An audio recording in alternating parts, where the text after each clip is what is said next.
안녕하세요. 성도 여러분, 백인범 목사입니다.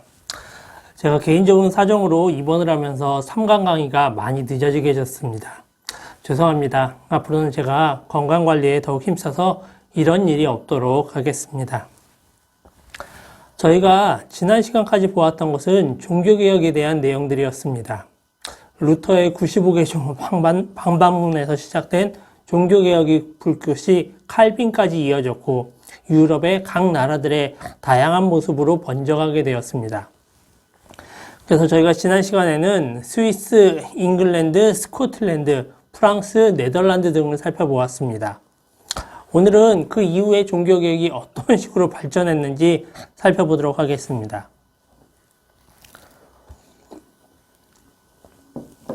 제가 지난번 강의를 하면서 프랑스 위그노들이 많이 옮겨간 지역이 네덜란드라고 하였습니다. 이제 네덜란드는 스페인으로부터 독립도 하였고 위그노들이 정착을 하면서 어엿한 독립국가로 성장을 하게 됩니다. 또 네덜란드 내에 개혁교회도 국가의 지원을 받으면서 성장하게 되었습니다. 1580년대에 개혁교회의 성도는 전 인구의 10%밖에 되지 않았지만 1618년에는 전체 인구의 50%가 개혁교회 교인이었다고 합니다.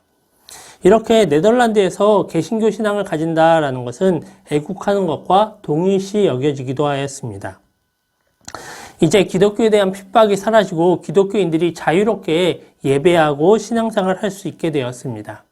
하지만 적은 외부에서 나오는 것이 아니라 내부에서 나왔습니다. 여러분, 르네상스라는 말을 들어보셨을 것입니다. 르네상스라는 말은 14세기에서 16세기까지 서유럽에서 나타난 문화운동입니다. 르네상스는 학문이나 예술의 재생, 부활이라는 뜻을 가지고 있는데 고대 그리스, 로마 문화를 이상으로 하여서 이들을 부흥시킴으로써 새 문화를 창출하려는 운동이었습니다. 근데 이것은 사상, 문화, 미술, 건축 등 다방면에 걸쳐서 많이 이루어졌습니다. 그동안의 유럽 문화는 카톨릭의 영향으로 인한 하나님 중심, 신 중심의 문화였습니다. 카톨릭이 전 유럽을 지배하고 있었으니까 그 영향으로 그림을 그려도 성경의 내용을 그리는 경우들이 많았고 조각을 해도 성경의 인물들을 조각하는 것들이 대부분이었습니다. 그런데 르네상스가 시작되고 카톨릭 교회가 타락하면서 사람들의 생각이 신 중심에서 인간 중심으로 바뀌게 되었습니다. 제가 예전에 미국의 한 박물관을 간 적이 있었습니다. 근데 그 박물관은 시대순으로 전시품들을 전시하였었는데 초창기 고대사회부터 중세사회까지는 대부분의 그림들이 성경의 내용들을 그린 것이었습니다.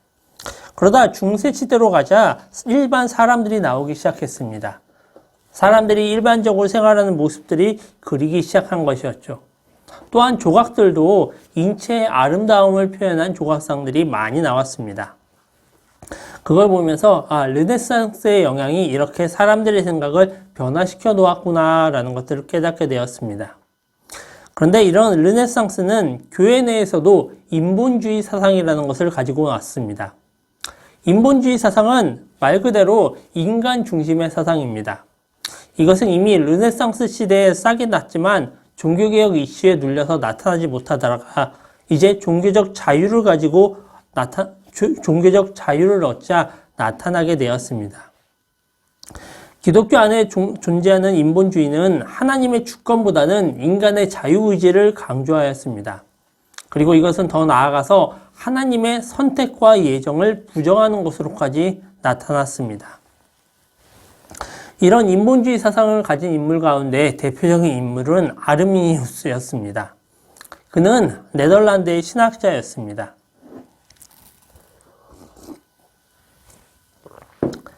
그는 예정에 관한 논제들이란 제목의 논문에서 기존의 전통 교회 종교개혁 신앙이 틀렸다라고 비난을 하였습니다.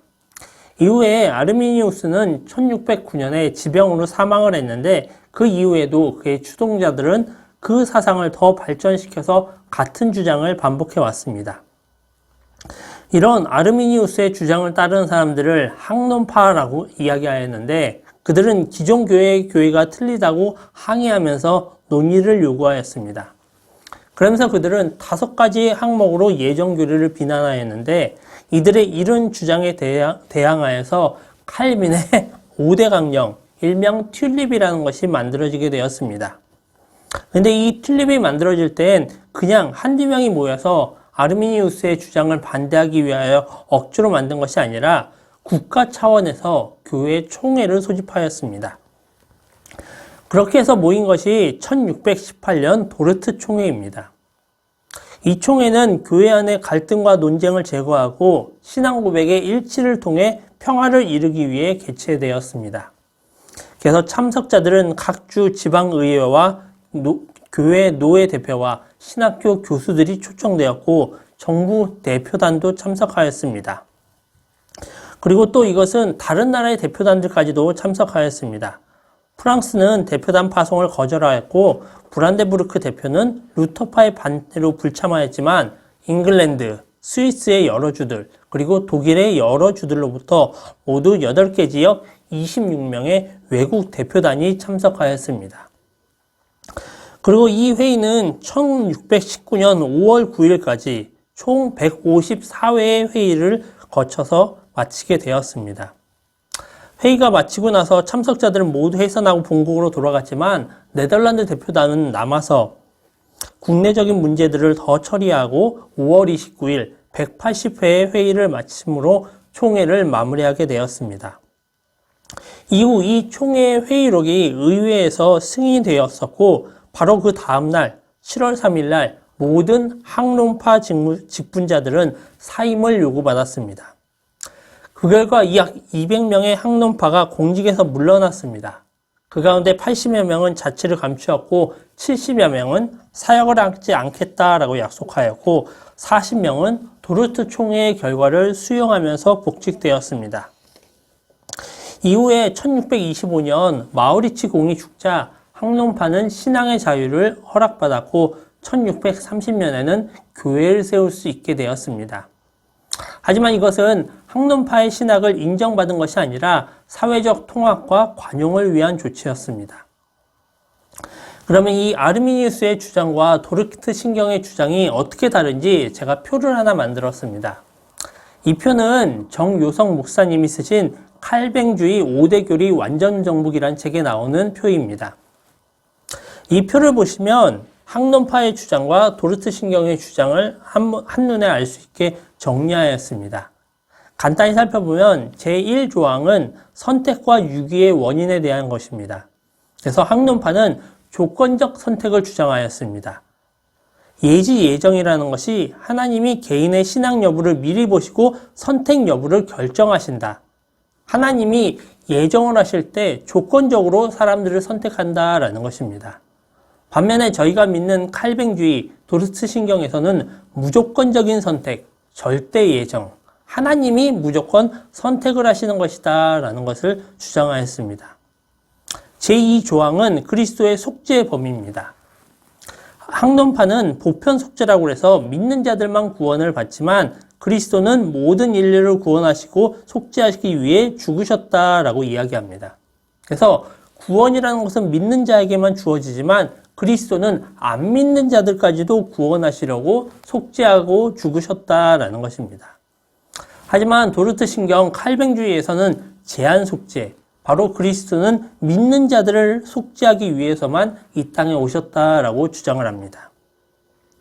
제3조항은 믿음의 가능성에 대한 것입니다. 아르미니우스 주의자들은 부분 타락이라고 해서 인간이 타락하여서도 믿음과 선행을 위하여 하나님의 은혜가 필요하지만 전적 타락과 전적 무능력은 아니다라고 이야기합니다.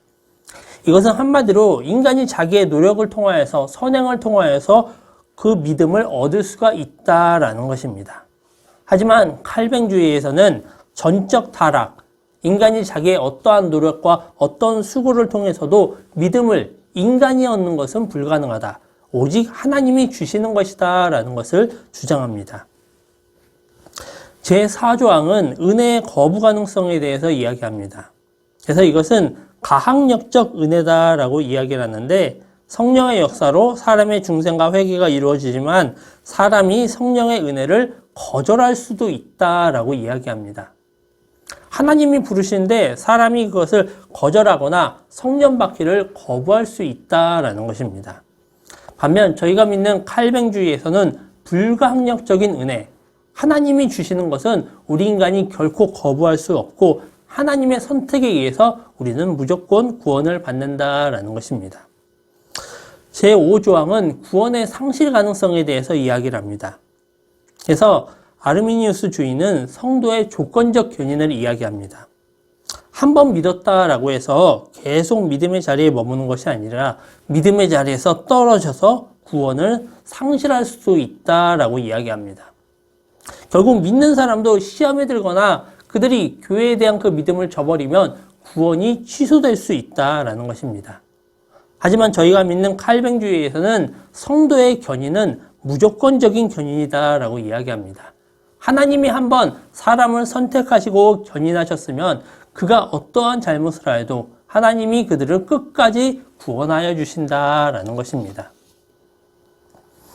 여러분, 근데 지금 이렇게 저희가 간단히 제목만 보아서는 칼빈의 5대 교리가 너무 딱딱한 것이 아닌가, 사람들에게는 오히려 아르미니우스의 주장이 더 나아 보이는데 라는 생각을 드실 수도 있습니다. 아무래도 아르미니우스 주의는 인간적인 생각들이 많이 들어가고 인간 중심으로 사고를 하다 보니까 우리 인간의 입장에선 그것이 더 끌릴 수 있는 것도 사실입니다. 하지만 이것은 주제 한 가지를 놓고 1시간 이상 강의를 해야 될 만큼 내용이 깊고 생각을 많이 해야 되는 것입니다. 인간 중심으로서는 그것이 맞는 것처럼 보이지만 성경에 나온 하나님의 성품과 하나님의 사역들을 보게 되면 결국은 칼빈주의가 맞다라는 것을 저희가 알 수 있게 됩니다. 혹시 여러분들이 여기에 대해서 더 궁금한 것이 있으시다면 저에게 물어보시거나 이 도표가 나와 있는 칼뱅주의 5대 교리 완전정복이라는 이 책을 한번 보시기 바랍니다. 물론 교리에 대한 내용이라 딱딱하긴 하지만 평신도들도 충분히 읽을 수 있도록 어렵지 않게 쉽게 잘 쓰신 책들입니다. 결국 이 내용들을 다 종합해보면 도르트 신경은 우리 인간은 하나님의 전적인 은혜로 구원을 받기로 예정되어서 믿음을 가지게 된 것입니다. 구원을 위해 우리는 그 어떤 노력과 능력도 발휘할 수 없습니다. 단지 구원을 받은 성도가 믿음의 결과로 열매 맺는 삶을 감사로 살 뿐입니다. 이것에 반하여서 구원에 인간의 노력이 들어가고 인간이 하나님의 은혜를 거절할 수 있다라는 아르미니우스 주의는 여전히 교회에 안 좋은 영향력을 끼치고 있습니다. 이제 다시 우리는 영국으로 가서 그 영국에서 벌어진 청교도 운동에 대해서 다시 살펴보도록 하겠습니다. 1603년 엘리자베스 1세는 자녀가 없이 죽었습니다. 그 뒤에 왕이 된 사람은 스코틀랜드의 제임스 6세였습니다. 이것은 최초로 스코틀랜드 출신이 잉글랜드와 스코틀랜드 두 나라의 왕이 된 것으로 결국 대영 제국의 기초가 되는 사건이었습니다.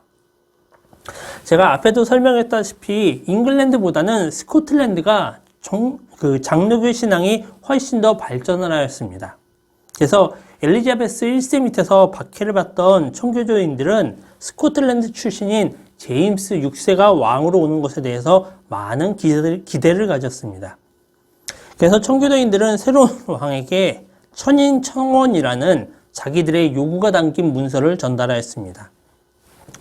여기에는 잉글랜드 국교회가 개혁해야 될 목록들이 빠짐없이 다 적혀 있었습니다. 하지만 잉글랜드에 와서 제임스 6세가 그 두 나라를 통합하면서 제임스 1세라는 이름으로 왕에 올랐는데 그는 이 청교도들의 요구를 단박에 거절하였고 주교 없이는 왕도 없다라고 하였습니다. 스코틀랜드에서 자란 제임스 1세는 장로교 신앙을 배우면서 자랐지만 스코틀랜드의 왕이 돼서 보니까 자신에게는 종교적인 영역에선 어떠한 권한도 없었다라는 것입니다. 왜냐하면 스코틀랜드 교회는 왕에 의해서 좌지우지되는 것이 아니라 목사와 장로, 교인들, 노회, 총회를 통해 모든 것을 결정하였기 때문에 제임스 6세는 종교적인 영역에서는 어떠한 영향력도 가질 수가 없었습니다. 근데 그가 이제는 잉글랜드까지 통치하게 되면서는 자신이 영향력을 더 많이 가지기를 원했습니다. 그래서 그는 주교제도를 부활시켰었고 왕이 그 주교를 임명할 수 있게 하였습니다. 그리고 이 주교들은 성찬식에서 성찬을 받을 때 무릎을 꿇게 하였었고 주교가 더 많은 영향력을 행사할 수 있도록 하였습니다. 또한 제임스 1세는 주일에 스포츠를 즐기도록 법을 만들었습니다. 바로 청교도들의 주일 성수를 방해하기 위한 것이었습니다. 이렇게 제임스 1세 시절에 스코틀랜드 장로교회는 종교개혁 이전으로 후퇴를 하였습니다. 그런데 이런 제임스 1세가 종교개혁에 기여한 일이 한 가지 있었는데 그것은 그 당시 난무하는 여러 가지 성경 번역서를 하나의 권위 있는 성경으로 만든 것이었습니다. 이것이 바로 우리가 잘 아는 킹 제임스 성경입니다. 한글로는 이것을 흠정역이라고 저희가 이야기를 합니다. 또 제임스 1세는 도르트 총회의 교회 대표를 파송하기도 하였지만 그는 아르메니우스를 지지하였습니다. 그래서 청교도와 장로교회로부터 미움을 받았고 로마 천주교 신자들에게서도 공격을 받았습니다. 지금 이 사진에 나오는 가면 여러분들도 한 번씩 보신 적 있으시죠? 이 가면의 주인은 가이 포크스라는 사람입니다. 그는 천주교인이었었는데 런던 의사당 지하에 엄청난 양의 폭탄을 설치해서 제임스 1세와 개신교 지도자들을 죽이려고 하였습니다. 하지만 다행히 테러 직전에 발각이 되어서 처형을 당하게 되었고, 하지만 지금도 이 가이 포크스 가명은 저항을 상징하는 의미로 많이 사용되고 있었습니다.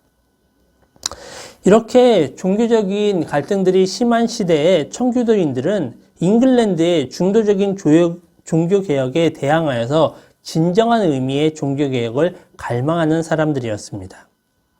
일부에서는 이 청교도인들이 비판만 일삼고 순진한 사람들을 지옥불로 위협한다고 오해하기도 하고 그들이 죄를 잘 지적하지만 정작 자신의 삶을 바꾸지는 않는 위선자들이 있다라고 공격하기도 하였습니다. 하지만 청교도인들은 신앙과 삶이 균형 잡힌 신실한 성도들이었고 죄를 멀리하고 미워하지만 하나님이 주신 아름다움과 기쁨과 즐거움과 희락을 사용할 줄 아는 사람들이었습니다.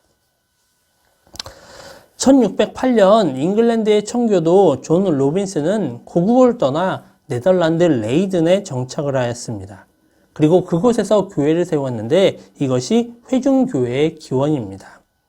이 회중교회는 아르미니우스 신학을 거절하고 장로교회 신학을 따랐고 노예나 총회의 권위는 인정하지 않고 지역 개교회를 최종적 교회로 보았습니다. 그리고 거기에서 이제 네덜란드에서 난민 생활을 하던 청교도들이 계속 발전을 하였었는데 그들이 다시 잉글랜드에 돌아와서 윌리엄 브랜드퍼드와 윌리엄 브루스터를 지도자로 세우고 1620년에 102명의 사람들이 메이플라워 호를 타고 아메리카 신대륙으로 떠났습니다. 이들이 아메리카에 도착해서 가장 먼저 한 일은 교회를 세우는 것이었습니다. 그리고 그 교회 주변에 자신들이 살 집을 지었습니다. 당시에 이들이 메이플라워 호를 타고 가면서 꿈꾸었던 것은 우리가 언덕 위에 도시를 세우자라는 것이었습니다. 그들이 청교도 신앙을 따라서 교회를 중심으로 마을 사람들이 신앙 공동체를 이루어가면 그것이 언덕 위에 있는 도시처럼 세상 사람들이 그것을 다 우러러보고 따라할 수 있을 것이다 라고 생각한 것이었습니다. 그래서 그들이 미국의 개신교 신앙을 세운 청교도들이었고 그들을 필그림, 순례자들이라고 부르기도 합니다. 지금 이 사진에 나오는 메이플라워호는 미국 이민 400주년을 기념하여서 그대로 복원한 것입니다. 그리고 이제 1625년 제임스 1세가 죽고 그의 아들 찰스 1세가 잉글랜드, 아일랜드, 스코틀랜드의 왕이 되었습니다. 근데 이 찰스 1세는 절대 왕정주의자였습니다. 그런데 영국은 유럽의 어느 나라보다 의회 민주주의가 발전되었는데 왕의 절대 권력을 강조하는 찰스 1세와는 큰 갈등을 빚을 수밖에 없었습니다. 더군다나 1627년 스페인 프랑스와의 전쟁에서 찰스 1세는 패하게 되었고 전쟁으로 인한 국고의 낭비도 심하였습니다. 결국 영국 의회는 1628년 왕에게 권리청원이라는 것을 제출하였습니다. 이 청원에 의하면 왕은 국회의 동의 없이는 어떤 세금도 걷지 못하고 법의 결정 없이 국민을 마음대로 가두지도 못한다라고 하였습니다. 또 군대를 민가에 머물게도 못하였고 군인이 아닌 국민은 군법에 따라 처벌되지 않는다라고 하였습니다. 찰스 1세는 어쩔 수 없이 이 권리청원에 서명을 하였습니다. 하지만 1년 후 왕은 왕의 직권으로 의회를 해산해버렸고 11년 동안 왕 혼자 나라를 다스렸습니다. 이 시기에 찰스 1세는 로마 천주교회의 예전 의식들을 회복하였고 교회에 재단을 만들고 주교 제도를 공고히 하면서 청교도들을 핍박하였습니다. 그리고 1637년에선 찰스 1세가 스코틀랜드 교회에 공동 기도서를 강제로 도입하였습니다. 근데 막상 스코틀랜드 장로교회는 거기에 반발하여서 일어났고 결국 이것은 전쟁으로 발전하게 되었습니다. 그래서 찰스 1세와 스코틀랜드가 전쟁을 벌였는데 이때 스코틀랜드가 승리하면서 찰스 1세는 더욱 어려워졌습니다. 또 당시에 잉글랜드에서는 왕당파와 의회파가 나뉘어서 서로 내전을 하고 있었습니다. 그런데 이 의회파 군대가 왕당파에 밀리게 되자 그들은 스코틀랜드 의회에 도움을 요청하였습니다. 스코틀랜드 의회는 잉글랜드 의회에 군대를 보내는 대신에 엄숙 동맹과 언약이라는 조건을 요구하였습니다. 이것은 종교적인 내용을 많이 담고 있었습니다. 바로 스코틀랜드 교회의 신앙을 보존하고 하나님의 말씀과 개혁된 교회의 모범을 따라 교리, 예배, 권징, 교회 정치, 신앙 고백, 예배 모범, 교리 문답에서 가장 가까운 일치와 통일에 힘쓴다라는 것입니다. 또 기존에 행해지던 미신과 관습, 이단 분파, 주교 제도 등 건전한 교리와 경건에 반하는 것들은 금지한다라는 것입니다. 영국 교회는 이 언약서에 서명을 하였고 이제는 주교 제도가 아닌 새로운 신앙 고백과 교회 제도가 필요하게 되었습니다. 그래서 그들은 성직자 총회를 개최하기로 하고 총회에 신학자 121명, 의회의원 30명 등 총 151명이 참석하게 됩니다. 거기에 스코틀랜드 총회는 목사 5명과 장로 3명을 특사로 파견하였습니다. 그래서 이들이 모여서 한 총회가 바로 웨스트민스터 총회입니다. 이 웨스트민스터 총회는 1643년부터 1649년까지 총 5년 7개월 22일 동안 벌어졌습니다. 이때 전체 소집된 인원이 151명이고 평균 40% 정도 되는 인원이 회의에 참석을 했다라고 합니다. 회의는 월요일부터 금요일까지 진행이 되었고 오전에는 전체 모임을 하여서 예배, 기도, 토론을 하고 오후에는 소위원회로 모여서 토론하고 결과물을 만들고 저녁에는 개별 토론과 성경 묵상 그리고 총회 주제에 관련된 책을 저술하기도 하였습니다. 이때까지도 아직까지 왕당파와 의회파는 내전을 벌이고 있었지만 신학자들은 기도하면서 주제를 가지고 성경을 집중적으로 연구하고 씨름하였습니다. 그러다가 제일 먼저 예배 모범이 1645년 1월 3일 완성이 되었고 두 번째는 교회 정치가 1646년 4월 30일에 완성되었습니다. 세 번째로는 신앙 고백이 1646년 12월 7일에 완성되고 대요리문답과 소요리문답은 1647년 10월과 11월에 완성이 됩니다. 그런데 이렇게 완성된 것은 완성되고 발표하고 끝이 나는 것이 아니라 그것이 의회에 제출이 돼서 채택이 돼야만 됩니다.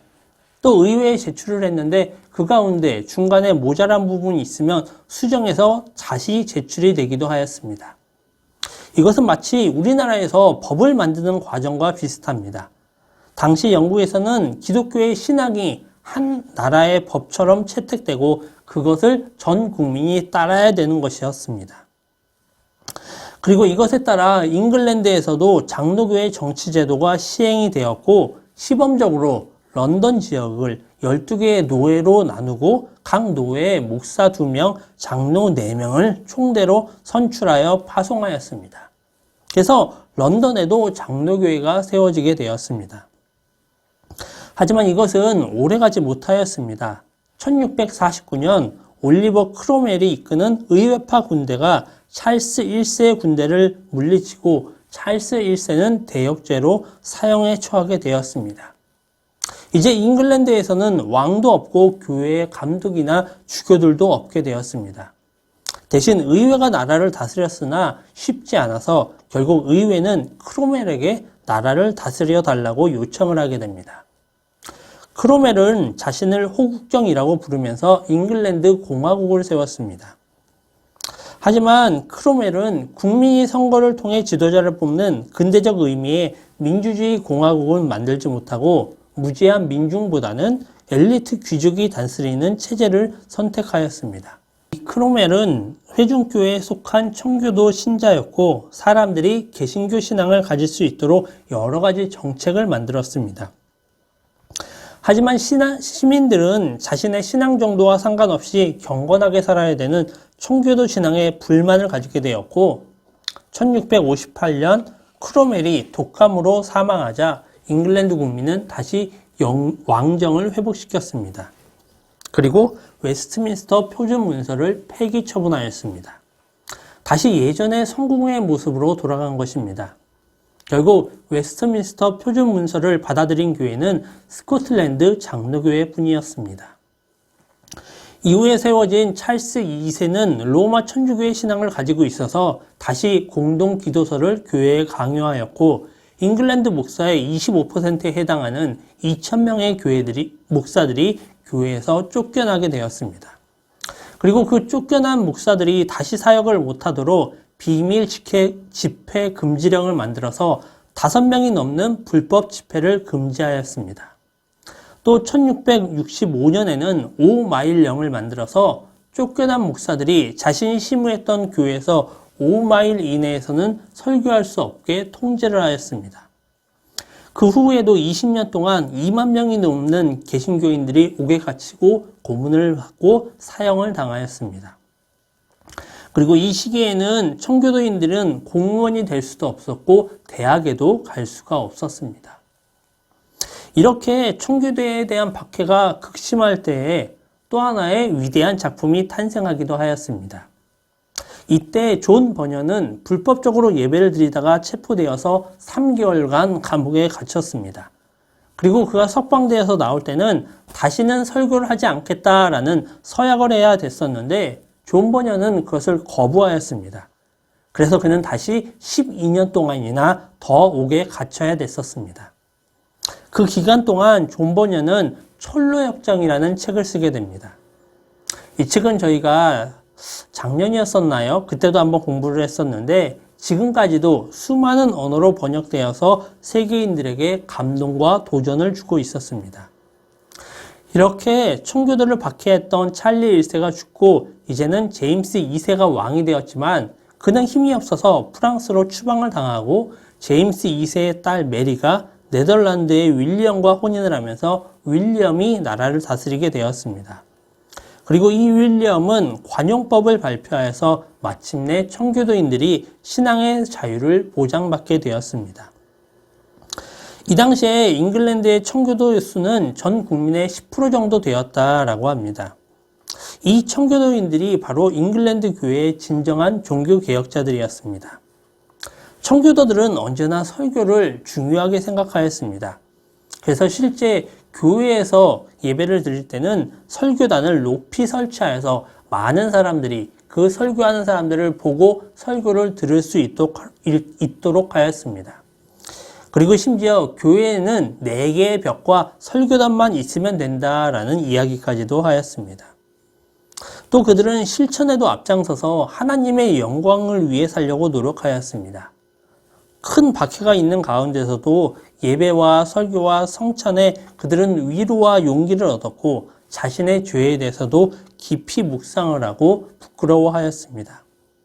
동시에 회개하는 자들에게 주시는 하나님의 용서를 소중히 여기면서 죄책과 은혜를 동시에 설교하고 누렸습니다. 이런 청교도의 신앙은 지금 우리의 신앙과 견주어 볼 때 우리가 본받을 부분들이 참 많이 있는 것 같습니다. 저희가 이 청교도의 신앙을 다시 한번 곱씹으면서 우리 자신의 신앙, 특별히 나의 신앙을 다시 한번 돌아보실 수 있기를 원합니다. 오늘 강의는 여기까지 하도록 하겠습니다. 긴 강의 들어주셔서 감사합니다.